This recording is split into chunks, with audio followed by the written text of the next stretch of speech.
या बातमीपत्राचे प्रायोजक आहे यल्लम्मा टेम्पल, दाजीपेठ, सोलापूर। सालाबादप्रमाणे यंदाही मंदिराच्या वतीने वटपौर्णिमा कार्यक्रम व श्री यल्लम्मा देवी व जमदग्नी ऋषी कल्याणोत्सव शुक्रवार 21 जून रोजी दुपारी 12:23 अभिजित मुहूर्तावर अक्षता सोहळा होणार आहे। तसेच विविध धार्मिक कार्यक्रमही होणार आहेत। या प्रसंगी महाप्रसादाचं आयोजन करण्यात आलंय। वेळ 12 ते 3, स्थळ दाजीपेठ, सोलापूर। सलग तिसऱ्यांदा पंतप्रधान पदाची शपथ घेतल्यानंतर अवघ्या एका दिवसात पंतप्रधान नरेंद्र मोदींनी शेतकऱ्यांबाबत मोठा निर्णय घेतलाय। आज मोदींनी किसान सन्मान निधीचा हप्ता जारी करण्यासंदर्भातील फाईलवर स्वाक्षरी केली आहे।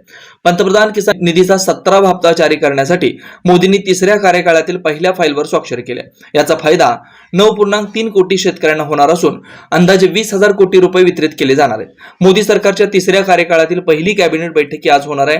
मंत्रिमंडळाच्या बैठकीतही सरकार काही मोठे निर्णय घेऊ शकते असा अंदाज आहे। मंत्रिमंडळ बैठकीपूर्वी सरकार सर्व मंत्र्यांना मंत्रिपदाचं वाटप करू शकते।